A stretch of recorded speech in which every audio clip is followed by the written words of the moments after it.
Magandang araw mga bata. Ito ang asong sipat at samahan natin siyang kilalanin ang mga patinig ng ating alpabetong Filipino. Patinig ni Pat. Halina't matutong bumasa gamit ang abakada.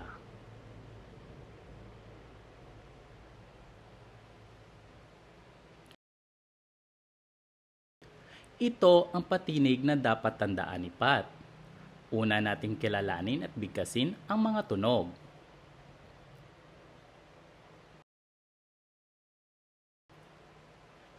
Ito ang tunog A.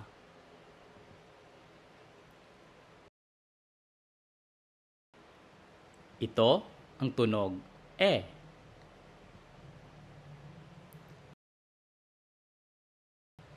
Ito naman ang tunog E.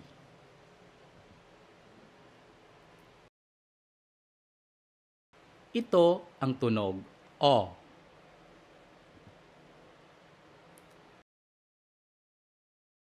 At ito ang tunog U.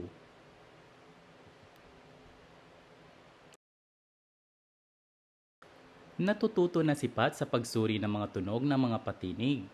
Gamitin naman natin ang mga tunog na ito sa pangalan o salita. A. Aso.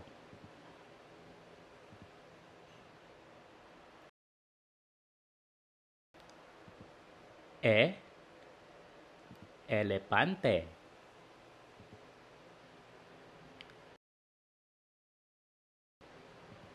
I. Ilaw.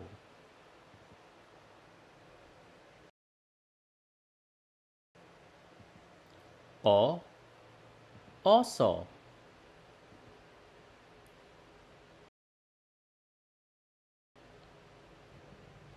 U. Unan.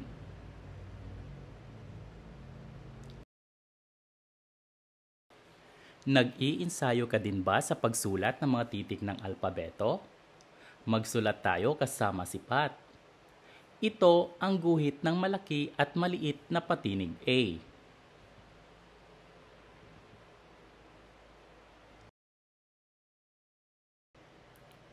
Ito ang guhit ng malaki at maliit na patinig E.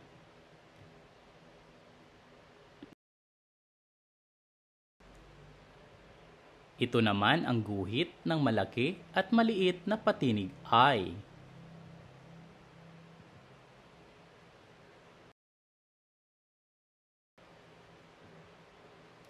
Ito ang guhit ng malaki at maliit na patinig O.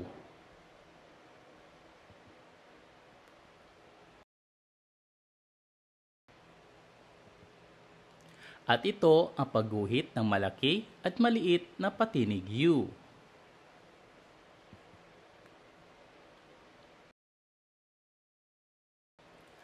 Matuto tayo kasama si Pat. Mas kilalanin pa natin ang gamit ng mga patinig sa pangalan ng mga bagay o salita. Ang patinig A, tunog A. Apoy. Araw. Anahaw. Alahas. Ama. Ani.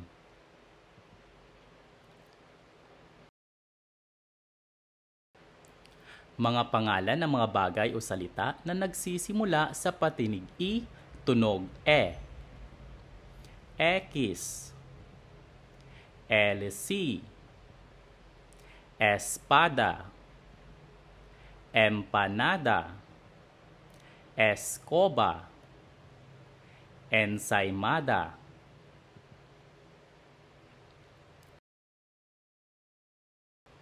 Mga pangalan ng mga bagay o salita na nagsisimula sa patinig I, tunog I. Ibon. Ilog. Isaw. Ina. Iyak. Ihaw.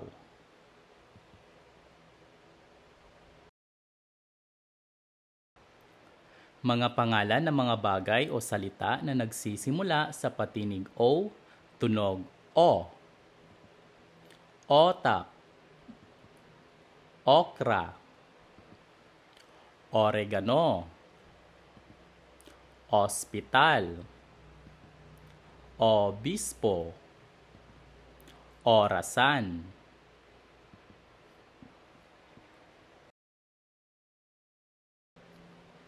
Mga pangalan ng mga bagay o salita na nagsisimula sa patinig U, tunog U. Ulan, uwak, usa, unggoy, ubas, ulo.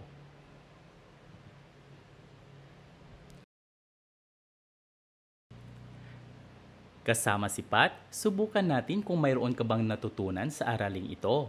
Bilugan ang mga bagay na ang unang tunog sa pangalan ay nagsisimula sa patinig.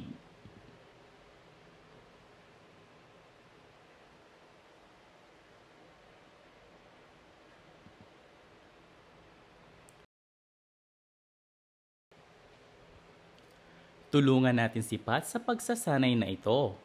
Isulat naman sa tamang hanay ang mga salita na ang unang tunog sa pangalan ay nagsisimula sa tamang patinig na nasa kahon.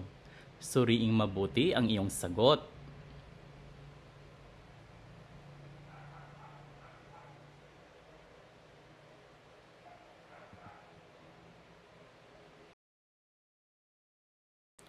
Maraming salamat sa pagtuklas ng bagong kaalaman sa pagbasa kasama si Pat. Hanggang sa muli nating makabuluhang pagbasa. Paalam!